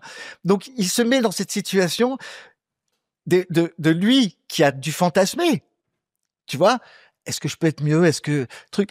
Et c'est dit, et il a fait le film. Et il a fait le film. La fin est ridicule. Il fait Yanni, botoxé. On n'a pas les mêmes goûts. Ah bah ça, non, mais ça, mais je sais pas si t'as les mêmes goûts avec qui. Avec Roman. Et on échange beaucoup d'idées dans les jeux. Roman ou Roman? Oui, Roman. Je croyais que tu parlais de Polanski parce que je l'ai rencontré aussi, mais toi, pas toi. Je l'ai croisé, si, je lui ai demandé une interview qui m'a refusé. Ah. Ouais. Moi, j'ai fait, un jour, je reçois un coup de fil de lui, et il me fait, et il me dit, ouais, c'est Roman Polanski, est-ce qu'on peut aller déjeuner? Je fais, ok, bien sûr, on va déjeuner. Et je sais pas pourquoi il me parle, et on se parle pendant 2 heures, on parle de cinéma, machin, et à la fin du truc, on parle entre metteurs en scène, et à la fin, je fais, vous savez, parce que je sais, il est en train de préparer The Pianist, tu vois. Et je dis, mais vous savez, je suis aussi comédien, et si jamais, tu vois, le mec, il me regarde, il fait, non. Et il est parti. Je sais toujours pas pourquoi il avait déjeuné avec moi. Je pense qu'il a déjeuné avec moi pour voir si je pouvais faire le rôle, et qu'au bout de 10 minutes, il s'est rendu compte que c'était pas possible, et qu'il a dû galérer à parler cinéma avec moi pour finir le déjeuner. Question convenue. J'ai un peu honte de poser cette question parce que quand je l'entends dans les médias, elle me casse les couilles, mais tu arrives à séparer l'œuvre de l'homme. Complètement. Regarde la polémique avec Roman Polanski, qui a sodomisé une gamine de 13 ans il y a 48 ans. Ok, c'est factuel, mais j'accuse, j'ai trouvé ça vachement bien, moi. Non, mais écoute, si tu commences à juger ton appréciation d'un travail par rapport à la personne qui l'a créé, il faut connaître cette personne. Et c'est pour ça que là où je te dis, faut faire attention de rencontrer les gens qu'on aime, parce que ça peut aussi aller dans le côté négatif par rapport à l'appréciation du travail que tu as pour eux. Et moi, je fais la différence entre les films de Woody Allen et ce qui lui est arrivé dans la vie et les jugements qu'il a avec la loi, les problèmes, c'est 2 choses différentes. Mais sinon, si vous voulez aimer que le travail de gens qui sont honorables, irréprochables, On va plus regarder grand-chose. Annie Hall, c'est mon film préféré. C'est quoi ton film préféré, toi? De tout. De Woody Allen? Ah, ça, c'est ton film préféré? Avec Un singe en hiver. Oui. Moi, de Woody Allen, ce serait le film qu'il a fait avec les images d'archives. Ah oui, Zelig. Pour moi, c'est un de ses plus beaux. Oui, c'est un de ses plus forts. Un de ses plus forts. Et tes 3 films préférés? Tu peux pas dire 3. Moi, j'ai vu. C'est pas un film ça, c'est un film des copains, ça. Je sais pas, je peux pas te dire 3 films. J'ai pas parce que Roman? Je peux te dire un film. Ouais. Un film. Le film, si tu veux, le film, c'est 2001. 2001, c'est de l'espace. C'est le film. Par essence. C'est, il y a tout dans, c'est de Costa Gavras. Dans 2001, de Romain Gavras, son fils. Tu trouves pas que c'est un petit peu vieilli, 2001, par exemple, quand on le regarde? Non, mais le maquillage des singes. Non, mais le maquillage des singes, ça a tellement évolué depuis. Oui, mais... Ne me parle pas comme un demeuré, hein. Si tu regardes La planète des singes. Oui. L'édition. Les films des années 70. Oui, les premiers. La vraie planète des singes. Quand tu vois les masques des singes. Charlton Heston. C'est absolument magnifique. Je suis d'accord. Le travail qu'ils ont fait, où tu te poses plus la question au bout d'un moment, les acteurs, la façon dont ils bougent. Je suis d'accord. C'était un travail absolument incroyable. Les singes qu'il y a dans 2001, c'est de l'espace, c'est pas des singes, c'est des hommes, c'est les premiers humains, c'est des êtres qui sont en transformation et ils sont parfaitement crédibles. Leur façon de bouger, leur interaction avec les cochons, leur interaction les uns avec les autres, ces scènes-là, elles sont parfaitement crédibles dans le contexte de ces hommes en évolution. Et là, qui est le sujet du film. Je suis d'accord avec toi, c'est que ça a 50 ans d'avance avec l'avènement de l'IA qui prend le pouvoir, c'est ce qui nous attend demain. Et le mec, il a réalisé ça en 67. 67. Donc il a décidé. Je crois que c'est en 68. Hein. Après, non mais c'est Cinéphile de mes couilles. Je crois que des c'est années 68. de 1960 à 1968, la sortie du film, il a fait ça. C'est vrai. Tu vois ce que je veux dire, et il a. Tu parles encore de paire de couilles, c'est que tu es sur le plateau de ça, tu tournes, tu dis qu'est-ce que tu fais? Il y a forcément un moment où tu dis qu'est-ce qui se passe? Qu'est-ce que je fais? Qu'est-ce que je raconte? Qu'est-ce qu'on montre? Comment les gens vont regarder ça? C'est quoi mon scénario? Il avait 30 pages de scénario. Pourtant, tu peux pas écrire cinématographiquement parlant, au niveau des effets spéciaux, tout ce qui est les effets spéciaux des vaisseaux, les machins, les bidules, tu vois pas la différence avec aujourd'hui. Parce qu'ils avaient un travail analogique qui était un travail d'artisan que eux seuls pouvaient faire, sur lesquels ils ont mis pour un plan, ils mettaient plusieurs mois, qu'aujourd'hui avec Léa, ils tapaient sur un bouton. Mais ça fait déjà 40 ans. Ça fait pas 40 ans, ça fait 30 ans, presque 40 ans que le cinéma est dominé par les ordinateurs et donc que l'artisanat du cinéma est passé un petit peu en arrière. On n'a plus besoin de l'artisanat cinématographique de l'époque comme on a aujourd'hui. T'as des bidouilleurs comme Gondry Gondry est un pur génie. Gondry, pour moi, est un vrai génie. C'est marrant parce qu'il te déteste. Moi, j'ai parlé de toi avec lui. Mais je suis sûr que je pense qu'il me connaît. Il sait même pas. Je crois qu'il déteste. Il a peut-être dû voir la haine, mais il m'a dit pour moi, c'est ce qu'il y a de pire. J'aime bien monter les gens les uns contre les autres. Non, pour moi, c'est un vrai génie. Il a fait des trucs, les clips qu'il a fait. Il a fait des clips, des trucs. Moi, j'ai fait un clip que pour Kerry James. Oui. Qui est un exercice un peu à la Gondry, où je me suis, c'est une chanson qui est racontée donc dans l'ordre, avec des vraies phrases, mais qui raconte une histoire à l'envers. Ok, et ça commence par la fin, en fait. C'est Kerry, il raconte son histoire par la fin, qui commence par la mort d'un mec et qui commence pour le début de mec qui rentre dans une voiture. Et donc, je me suis dit, je vais faire un clip à l'envers qui raconte ça, sauf que les plans que moi je fais à l'envers, d'un mec qui marche tout droit, parce qu'il dit, il marche, il va vers la voiture. Donc moi, j'ai un mec, il marche, il va vers la voiture, sauf que je le filme à l'envers. Donc il sort de la voiture et il rentre. Et il sort de la voiture et il marche, tu vois. Ça ne va pas avec le texte. Et donc j'étais obligé de vraiment travailler le storyboard pour que les trucs tombent pile avec un texte qui va dans ce sens-là, avec une image qui va dans ce sens-là, et que les choses ou les événements, quand il raconte des événements précis, ça arrive pile au même moment et que ce soit synchro.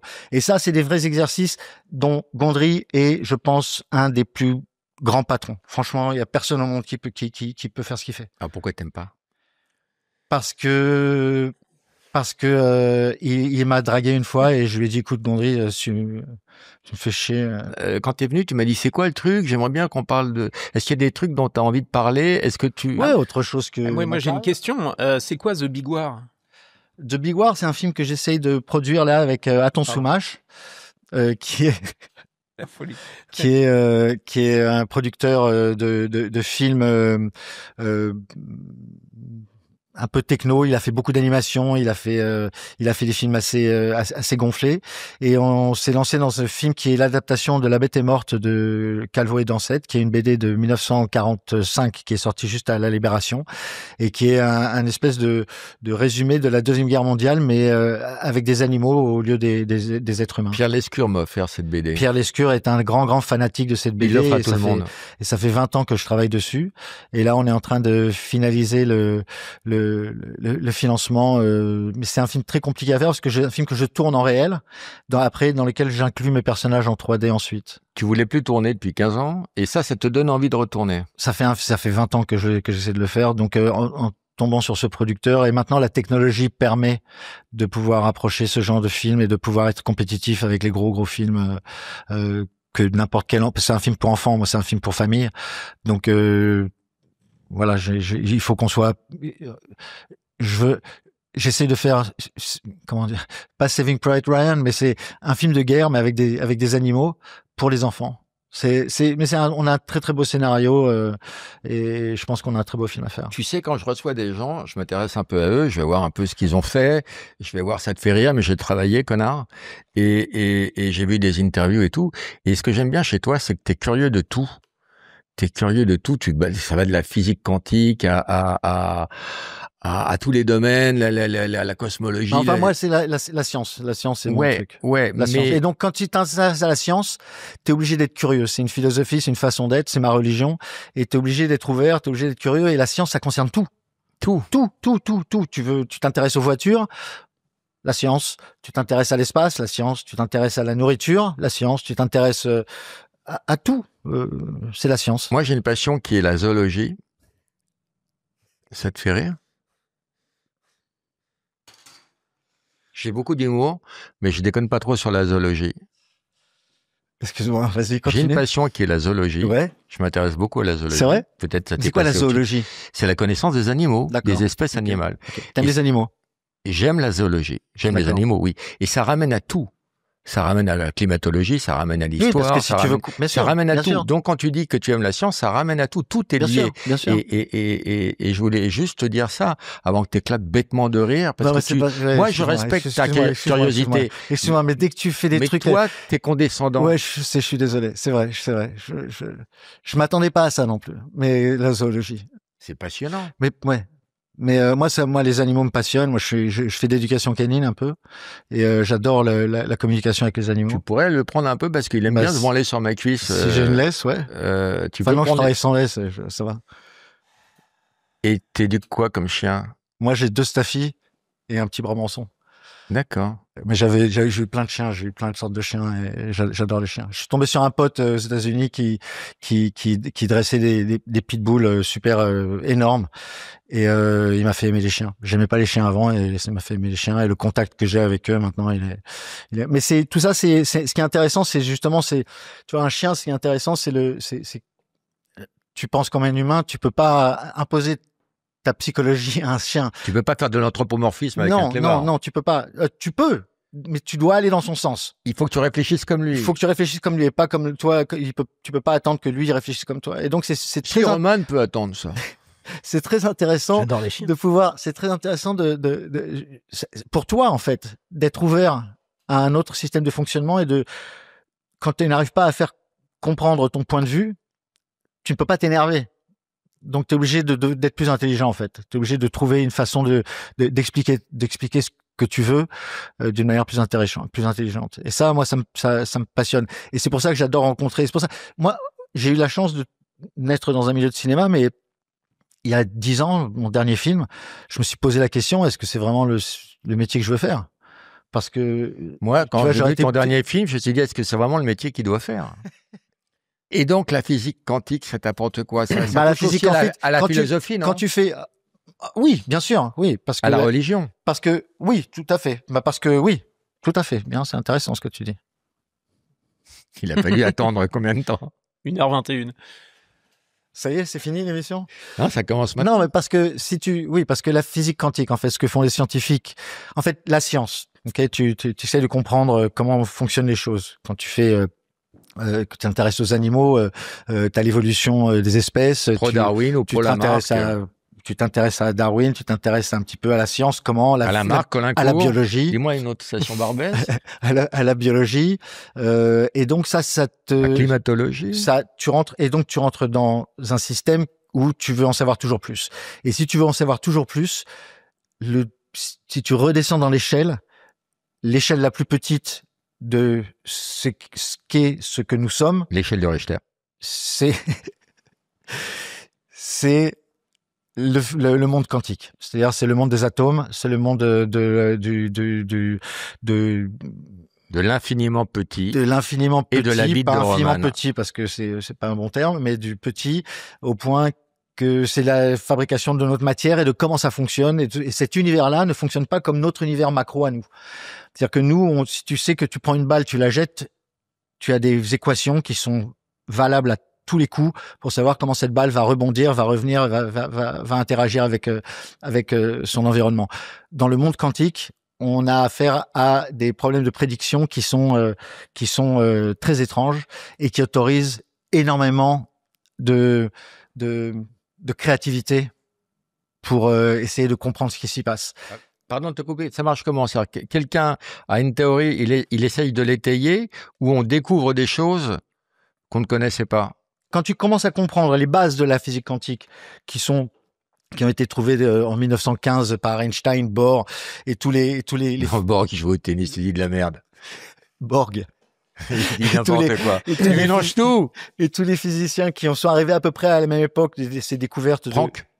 La mesure de Planck qui sont en fait toutes il y a pendant une trentaine d'années, vingtaine d'années, la découverte de ce nouveau monde là qui est un monde difficile à prédire et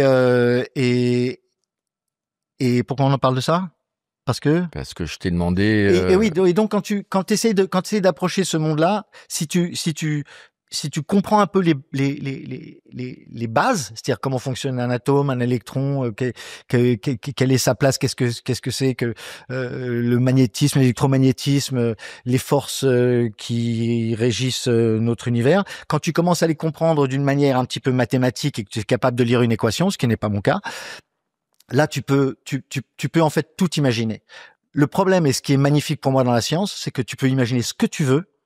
Si tu n'es pas capable de le prouver en écrivant des formules mathématiques qui sont lues par d'autres personnes qui ne pensent pas ce que tu penses, mais qui, en lisant ces formules, disent effectivement ton système fonctionne, tu peux imaginer ce que tu veux, tout le monde s'en fout. Et c'est pour ça qu'il y a plein de théories, et pour ça qu'il y a plein de gens qui reviennent dessus, qui disent ça peut être, il y a la théorie des cordes, il y a d'autres théories qui sont élaborées, qui tiennent la route pendant un moment, puis qui s'arrêtent. Si tu n'es pas capable d'écrire ce qu'on appelle un white paper, un papier scientifique édité dans un magazine et qui peut être lu par ses pairs et corrigé, ta théorie n'intéresse personne. Et c'est ça qui m'intéresse dans la science, c'est que c'est prouvé par le génie d'un seul, mais concrétisé par le génie des autres. C'est-à-dire que Einstein a dit je pense ça, et les autres ont dit ouais effectivement t'as raison. Si les autres avaient dit non t'as tort, on serait allé nulle part. Et c'est pour moi la preuve ultime de l'intelligence humaine. Est-ce que je suis pas un peu le Einstein du podcast? La plus grande preuve d'intelligence que ça encore.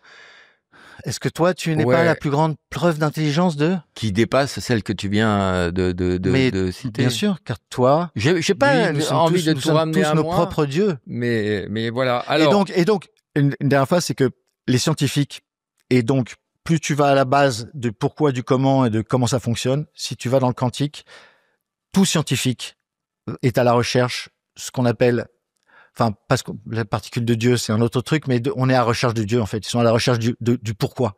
Ils sont à la recherche de à quel moment ça a commencé, pourquoi c'est comme ça, qu'est-ce qu'il y avait avant, est-ce qu'il y a une raison, est-ce qu'il y a une conscience, et tout ça, ça fait partie du travail de scientifique. Et voilà, pour l'instant, la science a quand même poussé en 1500 ans, a poussé les découvertes, la recherche, a repoussé la religion dans ces confinements. On a une explication de tout ce qu'est le monde et pourquoi le monde est comme il est, de manière très très scientifique, très très appuyée, mais on repousse à chaque fois pour savoir qu'est-ce qui en est à l'origine. Et c'est pas la science au service de la métaphysique, cette histoire? Bah, la métaphysique et la philosophie viennent dans les questionnements que tu te poses, puisque tu essayes de savoir. Même si tu essayes de savoir d'une manière très technique, le résultat, ce que tu veux découvrir, c'est ce qu'il y a derrière.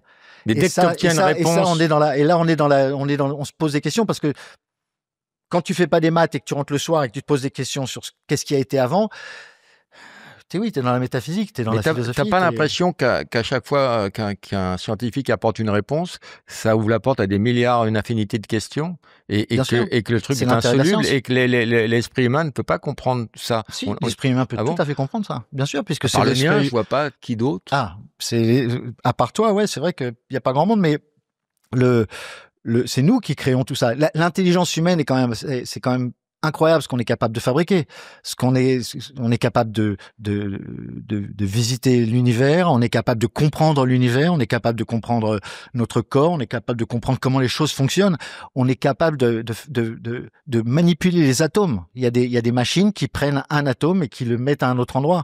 On est en train de fabriquer des ordinateurs quantiques qui utilisent ce principe d'incertitude du monde quantique pour corréler des particules qui diffusent une information et qui sont séparées, mais qui diffusent une information qui se répondent l'un à l'autre et qui permettent aux ordinateurs de pas fonctionner sur des 1 et des 0, mais de fonctionner sur des 1 et des 0 au même moment et permet des calculs. Et ça, l'arrivée de l'intelligence artificielle, l'arrivée de la robotique, l'arrivée de trucs, le monde dans lequel on est aujourd'hui n'a rien à voir avec le monde dans lequel on sera dans 20 ans. Rien à voir. Ah, merde, t'es chauve. Ouais.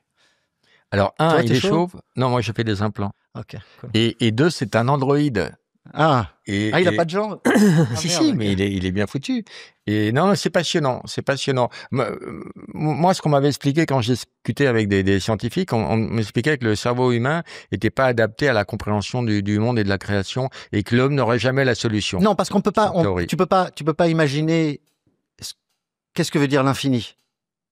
Oui, c'est très difficile dans le cerveau. Tu vois, il y a certains chiffres, il y a certains nombres que on ne peut plus imaginer. Et quand tu parles, et le concept d'infini, mais quand tu parles de concept d'infini avec un scientifique, avec un pointu, tu parles de philosophie, mais tu parles aussi tu parles de choses très concrètes. Et tu parles surtout t'as des scénarios. Par exemple, tout le monde se pose la question, est-ce qu'on est sur des mondes parallèles? Est-ce qu'il y a des univers parallèles, tout ça? Je regarde les trucs, ça fait 20 ans que j'entends parler de ça, je regarde les trucs, moi j'y connais rien, encore une fois, je suis un imbécile curieux, tu vois. Mais je dis, ça me paraît bizarre ce qu'on me raconte du fait qu'on pourrait avoir, parce que, justement, par ce problème du fait que c'est très difficile de déterminer ce que c'est que le monde quantique, il y a des moments où il peut y avoir des échappatoires et des mondes qui sont pas tout à fait les mêmes, mais qui se chevauchent comme ça. Puisque on peut pas vraiment définir ce qu'est le monde quantique et on peut pas affirmer que ça va fonctionner comme ça. Peut-être que ça vibre en plusieurs univers. J'ai jamais cru à ça. Mais là, il y a un truc qui se passe avec les AI. OK? Et là, on est dans la science-fiction et on est dans le vrai film de science-fiction. Là, on est dans le cadique. OK?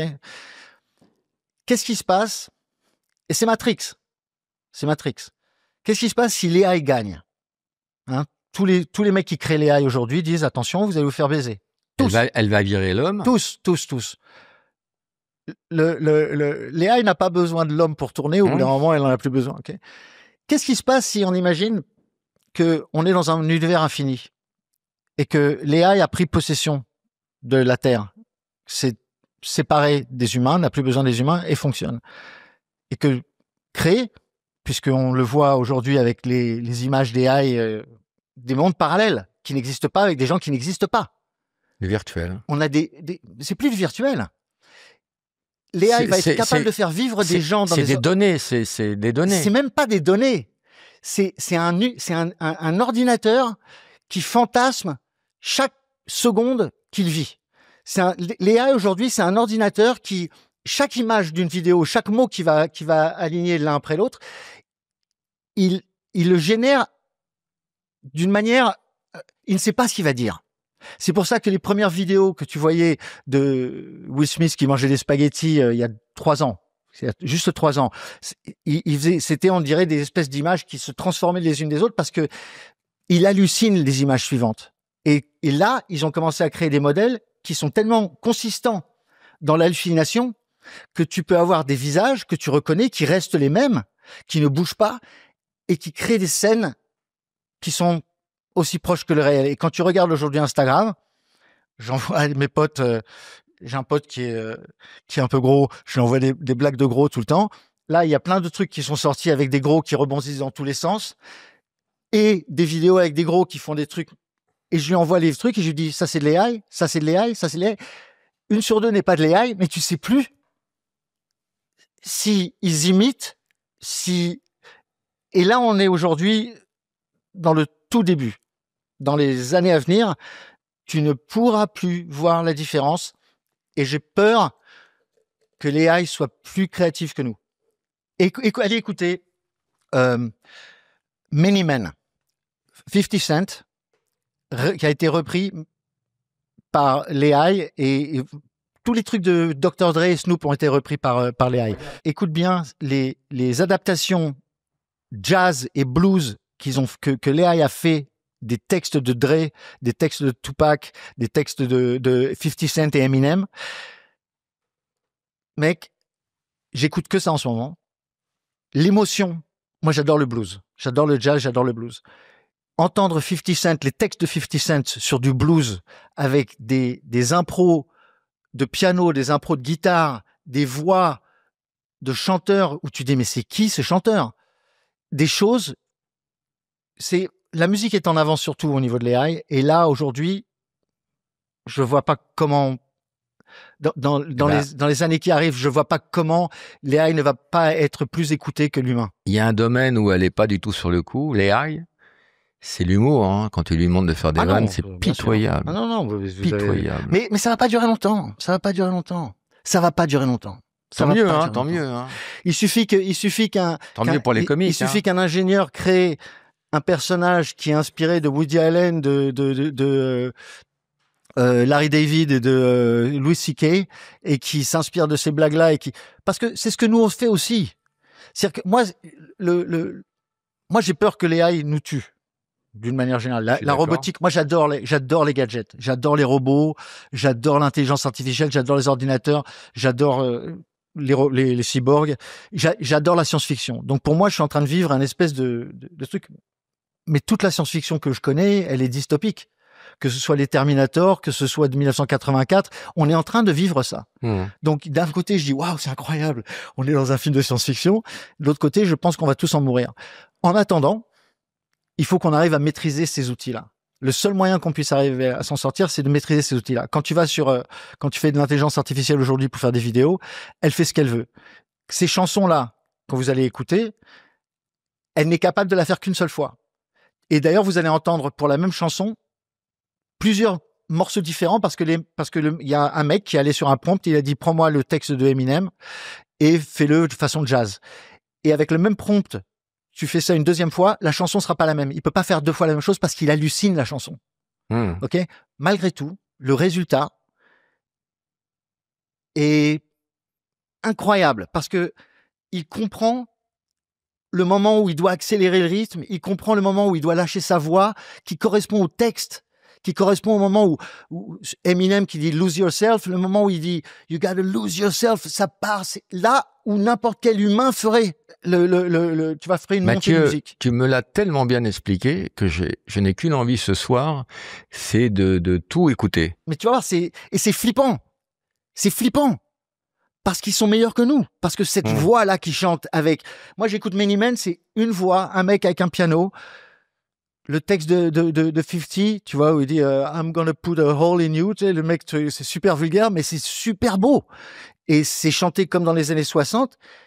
Et il n'y a pas un chanteur en France, il n'y a pas un chanteur dans le monde qui fait ça aujourd'hui, à part, ici, il y en a un, là, le mec est une espèce de chanteur de blues country, mais il vend des milliards d'albums. Ces intelligences artificielles-là sont capables de faire mieux que nous aujourd'hui. Mieux que Matt Pokora? Non, pas mieux Matt Pokora. C'est ton pote. Tu l'as interviewé? Non, pas encore. Au cinéma, ça va être la même chose. Ça va être la même chose. Il y a des acteurs en AI qui sont mieux que des vrais acteurs aujourd'hui. Malheureusement, il y a des acteurs aujourd'hui, même dans les conneries. Tu penses que dans le futur, on verra des nouveaux films avec De Funès et Delon et Gabin, oui. Mais ça sera toi qui rentres à la maison et qui dis je veux ça. Je veux voir De Funès et Gabin dans un film d'action avec tatoué deux. Le tatoué deux, tout à fait. Je veux le tatoué deux. Incroyable. Alors, écoute-moi. Donc ça s'appelle Coloscopie. Là, c'est la fin de l'émission. Je te pose des questions. Évite de répondre dans ton cul. Je sais que ça va être tentant. Ok? Ok. Où tu as trouvé cet intérêt pour la physique quantique? Parce que je me suis intéressé, parce que ça a commencé parce que j'ai pris le Concorde. Oui, je sais. En 1993 avec mon producteur, et on est allé à New York et il a réussi à avoir un vol sur le Concorde et j'ai fait un aller à New York. Et en parlant avec les pilotes et les ingénieurs, enfin qui étaient les passionnés du Concorde, j'ai halluciné sur ce qu'ils m'ont dit. Je croyais qu'un avion s'était reposé sur l'air et que j'ai appris que c'était sustant. Et puis j'ai appris que quand tu frottes l'air, ça chauffe les carlingues et que il faut faire. Arrête, j'ai envie de te chauffer la carlingue. Arrête. Où travaillent la plupart des espions en Paris? Dans cet immeuble, je pense. Alors moi, on m'a dit que c'était à l'ambassade de Russie, moi. Ou alors... tu rigoles. Ils sont, à mon avis, les plus grands espions aujourd'hui, c'est les influenceurs. Tu as fait 6 saisons de... Je te garantis que c'est les influenceurs. Il y a des influenceurs qui sont sous... Ah bon? Aujourd'hui, tu exposes les mecs, bien sûr. Mais t'as appris des trucs avec le Bureau des légendes? T'as appris plein de trucs, non? Ce qui est marrant, c'est que ce que j'ai appris avec le Bureau des légendes, je sais pas si c'est vrai ou pas, parce que quand je posais la question au mec de la DGSE, il me disait « Mais quand on a fait les projections à la DGSE, on se retournait après, tu vois. Est-ce que vous utilisez ces techniques? » Et le mec, il disait « Mais où vous avez inventé ça ?» Tu vois. Et Eric, il disait j'imagine que... Rochant. Ouais, Rochant, il disait j'imagine que c'est comme ça que... Enfin, c'est une des options sur lesquelles vous pouvez communiquer comme ça. Et il disait « Et vous, qu'est-ce que vous en pensez ?» Et le mec répondait pas. Oh. Et je pense qu'ils utilisent des trucs que Rochant a créés que eux n'avaient pas. Je suis sûr. Ils chopent des idées ailleurs. Je suis sûr que ça leur a donné des idées. Où est né le hip-hop? New York, Bronx, en 1960. T'as pas le réflexe de dire dans ton cul, moi ça me tente pas tout le temps. Non, merde, excuse-moi. Non, t'es pas obligé, ça s'appelle dans ton cul, mais t'es... C'est-à-dire que j'ai des enfants, ok? Et le dernier, là, il vient d'avoir 15 ans, donc je viens de sortir de dans ton cul. Ouais. Où tu as mis tes 3 Césars? Dans ton cul. Ça, Sarah, ça c'est vrai, en plus. C'est quoi ta destination préférée pour les vacances? Là, c'est tentant, là.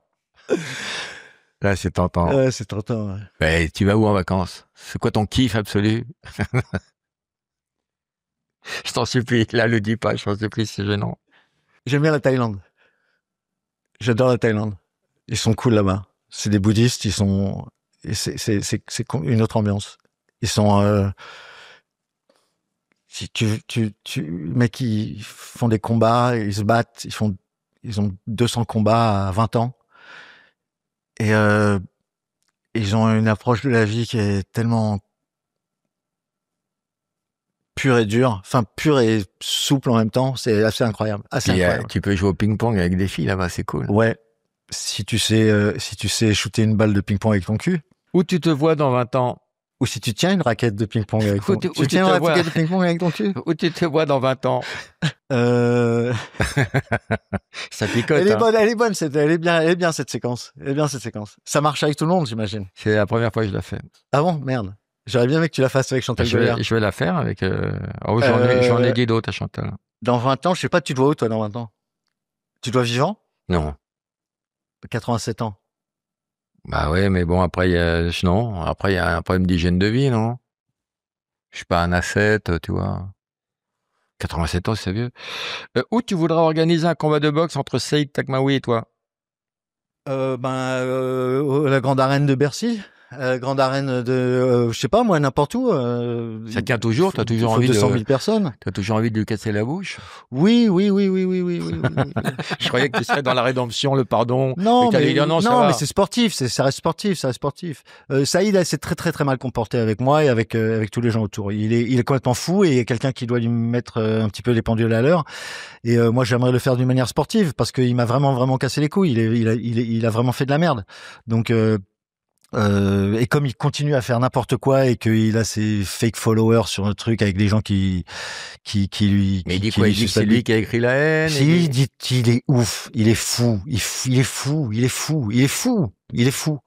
Donc voilà, c'est tout. Maintenant, moi j'aimerais bien régler les problèmes. Lui casser la bouche. Non, moi j'apprends la boxe, ok. Mais pour me motiver à aller vraiment me prendre des coups dans la gueule, j'ai pas envie de le faire avec un clampin que je connais pas, à qui le mec, Cela dit, truc, viens, bonjour, on va se taper sur la gueule. Non, j'ai peur, moi. Tu veux un enjeu? J'ai pas envie d'avoir mal. Cela dit, si je vais avoir mal, au moins que ce soit pas loin. Tu veux qu'on se fasse? Si t'apprends la boxe. T'as 10 ans de comme... plus que moi, je te démonte. Je vais te dire, si t'apprends la boxe comme t'apprends la moto, moi, octogone demain. Hein. Ok, viens, on y va. Tu fais du sport, toi? Du padel. C'est pas du sport. C'est pas du sport. C'est quoi? Quand on fait 4 heures de suite à 67 balais, c'est quoi? C'est pas du sport. Alors, je t'écoute, c'est quoi? C'est du jeu. C'est chouchou. Ouais, c'est un truc de vieux, quoi. Bah oui. Oui, mais pourquoi tu fais pas un vrai sport? Parce que j'en ai fait, j'adore le paddle. C'est pas bien d'aimer un truc? Si, c'est bien. Toi, tu vas apprendre à me respecter. Non, mais t'es dans le... En fait, qu'est-ce qui s'est passé? À quel moment... C'est quoi, c'est à 55 ans? T'as dit, ok, il y a un changement? Non, je vais t'expliquer ce qui se passe. À quel moment t'as switché? Je te l'explique. Non, c'est pas le paddle. C'est un ensemble de choses. Je vais te raconter le paddle. C'est un ensemble de choses. Je vais te raconter le paddle. T'acceptes des choses que tu fais des choses que tu n'aurais pas fait à l'époque. Je peux t'expliquer? Vas-y. Tennis. Je suis pas sûr que ça m'intéresse. Hein. Tennis. Et je joue avec un groupe de feuges. La vérité, si je mens, on rigole. T'es antisémite? Tu vas, attention en froid. Ok. Et je vois, ils commencent à construire des cours de paddle, ils commencent à enlever des cours de tennis. Et je dis, mais c'est quoi votre sport de vieux, là? On n'en veut pas. Et des potes quittent le tennis pour dire, viens jouer. Je dis, même pas en rêve. C'est quoi ce bruit? Et attends, je me suis fait chier à des réponses. Hein. Tu peux prendre du temps pour moi, hein, parce que tu avais des réponses qui ont duré 2h20. Hein. Et un jour, je vais au tennis, pendant une fête juive, pas un seul partenaire. Donc, je dis... Quel rapport avec les fêtes juives, les trucs? Quel rapport entre le paddle et la judaïcité? Parce que tous mes partenaires étaient peuges. Donc, je vais au tennis, il n'y avait pas de partenaire, c'était une fête juive. Donc, j'ai dit, je suis pas venu pour rien, j'ai essayé le paddle. Je suis revenu tous les jours. Avec des musulmans? C'est une drogue dure. Mais tu fais du paddle avec des juifs ou avec des musulmans? Ou avec des athées? Avec tout le monde. Avec tout le monde. Ah, donc le paddle est un tennis, sport je ne jouais que avec des juifs. Ah! C'est un sport de riches. Ce sera versé au dossier. Hein. Pour terminer... Non, des Juifs ou des Hollandais, quoi, pour le tennis. Pourquoi des Hollandais? Parce que c'est un sport national, là-bas, le tennis, non? En Hollande? Ça me paraît être un sport qui va bien. C'est peut-être Björn. Toi, t'aimes bien... Non, il était suédois, il était pas hollandais. Ah, merde. Je vois même pas un grand champion. T'aimes bien hollandais. dire de la merde et réfléchir après, j'ai remarqué. Hein. Ouais. T'aimes bien affirmer haut et fort. Mais je suis un peu, non, en fait, je suis entraîné par toi, là, dans un espèce de mouvement, un truc, je voulais voir, comment ça fonctionne. Enfin, tu vois ce que je veux dire? Je veux prendre les mêmes risques que toi, mais sans avoir, forcément ton aura et ta... Est-ce que t'aimes bien la fesse? Bien sûr. Okay. Je trouve vous êtes potes? On n'a pas été beaucoup potes parce que lui il a un peu le sentiment d'avoir inventé la caméra cachée, donc il aimait pas trop qu'on fasse ça, mais je trouve qu'il a laissé une œuvre. Alors il y a des gens que ça choque quand tu déranges un mot comme ça, mais je trouve qu'il a laissé une œuvre. Non, bien sûr. Ouais. Le mec était génial, quoi. Non, et puis il faisait des choses que je savais pas faire. Moi, j'ai fait beaucoup de canulars téléphoniques, mais lui, quand il faisait Madame Ledoux, ouais, bonjour, et ça te prenait aux tripes, et ça t'ouvrait toutes les portes des canulars. C'est ce que tu fais un peu plus maintenant, là. Des canulars téléphoniques? Non, les trucs dans la rue. Oui, parce que... D'ailleurs, quand t'as repris un peu tout ça, repris ça Sur Instagram. Grâce aux lunettes connectées. Ah, lunettes connectées. Donc, c'est il y a 2 ans. Ouais. Qu'est-ce qui s'est passé avant? Avant, t'étais quoi? Est-ce que t'as eu un moment de chut? Non, parce que j'ai 10 boulots en même temps et que j'ai fait des pièces de théâtre Ça n'aurait pas son nom, ça. Bah, quand tu fais une pièce qui est vue par 5 millions de personnes dans le monde, si. Toi, t'as fait une pièce qui est vue. T'as vu comment il est placé? C'est quoi? Laquelle? Toc Toc. C'est quoi, c'est ma petite cage aux folles. C'est mon plus gros succès, donc je suis fier d'en parler, ouais. T'as fait une pièce de théâtre qui a fait. Oui, qui est jouée à l'étranger. Toc Toc, c'est pas un truc. C'est pas un truc de. Qui est joué partout dans le monde, 50 pays. C'est pas Knock Knock? Non, ça c'est Knock, Docteur. Non, Toc Toc, c'est une pièce sur les TOC, les troubles obsessifs. Donc tu vis là-dessus depuis 20 ans? Non, parce que c'est plus les mêmes revenus. Mais c'est vrai que je touche encore des droits. L'autre jour, je reçois des sous du Pérou. Quand on dit c'est pas le Pérou, moi j'ai trouvé ça cool le Pérou, tu vois. Donc tu vas laisser une marque aussi? Oui. Toc Toc et la clé? Les clés de bagnole. Et ce podcast? Et ce podcast. Alors, t'es un fidèle de l'émission, tu les as tous écoutés. Tu sais comment on termine? On termine par les tu préfères. T'es prêt? Tu connais le principe des tu préfères? Non. C'est la peste ou le choléra. T'es obligé de choisir un truc. Les deux sont inacceptables. Mathieu, quoi? Les deux c'est de la merde. Il faut que t'en choisisses un. Comme Sophie? Tu préfères tourner la N2 avec Vincent, Saïd et Hubert ou tourner la Naine 1 avec Mimi Mati? Pas mal. Choisis. Quand le film est sorti, il y a un porno qui est sorti qui s'appelait La Naine. C'est bien. Alors, réponds. Film en noir et blanc. Je crois qu'il a été déjà fait. Tu préfères quoi, alors? Écoute, je préfère ne pas avoir de regrets. Donc? C'est la réponse. Ouais, tu joues pas le jeu. Tu préfères faire la même chute à moto chaque année ou être paralysé à vie? Paralysé. Je sais pas, c'est con tes trucs. Qu'est-ce que j'essaie de. Pourquoi tu essaies de répondre? Parce que t'es obligé. Le concept intellectuel qui nous pousse à répondre à des trucs comme ça. T'es obligé, réponds. Vas-y. Parce que moi, je vais développer derrière. Dis, toi. Non, toi. Toi. Moi, je veux rebondir sur ta réponse. Ah, okay. Qu'est-ce que je te dise? Ce que tu préfères, t'es obligé de choisir un truc. Vas-y, vite. Ok. Faire la même chute chaque année ou être paralysé à vie? Moi, je suis trop cartésien. Donc, comme je me suis sorti de ma chute ça m'a pris 2 ans. 1 an, ça me va pas parce que je serai encore en truc. Donc, forcément, au bout de quelques années, je vais perdre mon pied. Donc, je serai forcément en truc. Donc, tu rentres dans un, le choix, il est le même. Non. Si, je vais terminer. Si je me casse la gueule tous les ans, je vais terminer estropié et je vais terminer forcément parce que tu ne te remets pas en 1 an. Donc, tu viens de proposer la réponse. Le problème dans l'esprit cartésien, quand tu poses des questions comme ça fonctionne pas. Quoi? Donc, tu préfères être paralysé à vie. Puisque c'est la finalité. Si tu dis ça, tu économises un accident par an. Mais t'es tellement con que tu te rends même pas compte. C'est sous ton nez, la réponse. C'est vrai. Mais non, oui. parce que tu peux profiter encore des 2-3 années d'accident pour continuer à faire un petit peu le con. Avant d'être complètement paralysé. Si tu sais que tu vas être paralysé. C'est vrai aussi. Bon, on l'oublie celle-là. Okay, on l'oublie.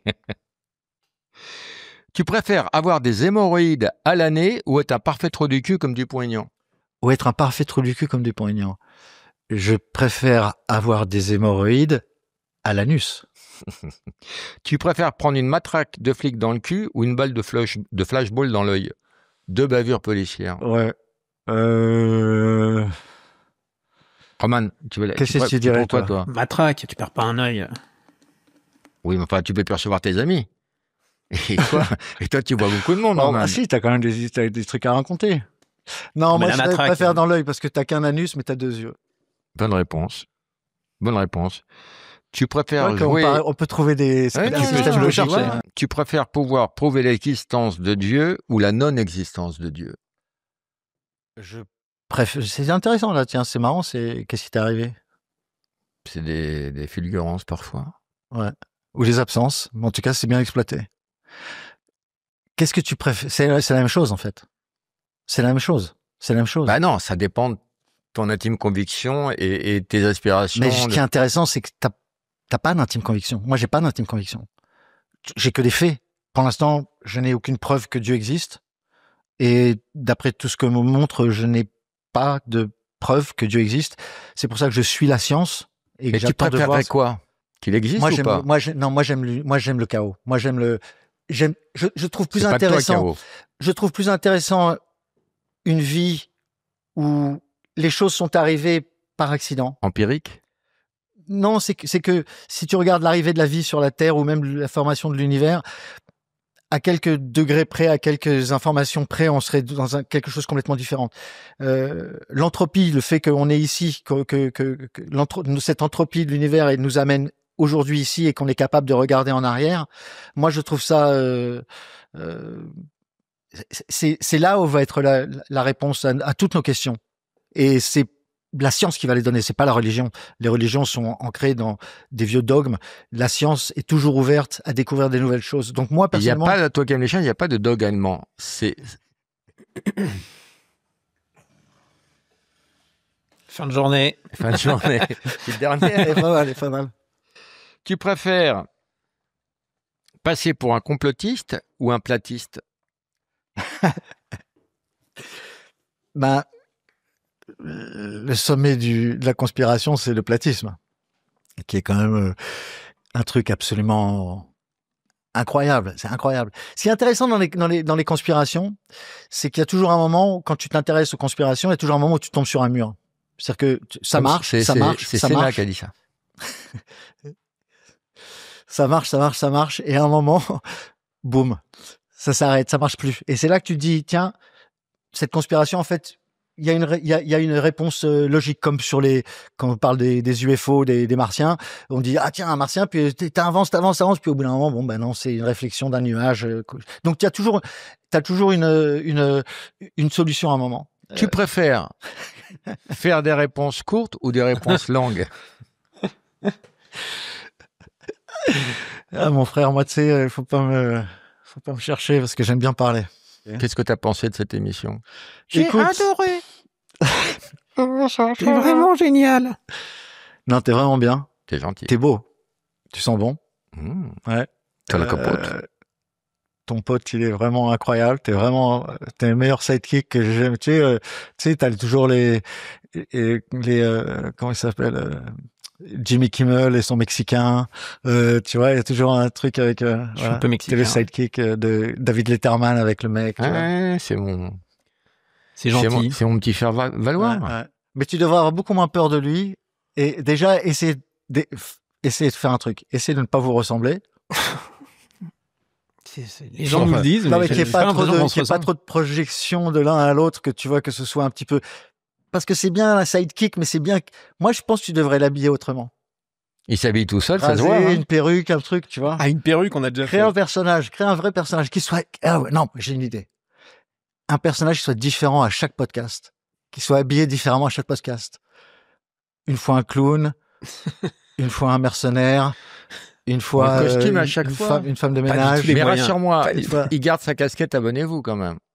Non, je pense qu'il faut... Non. Ça, c'est très, très ringard. Mais je mettais... le abonnez-vous, je le mettrais à la place de ce titre de merde, là. Tu vois?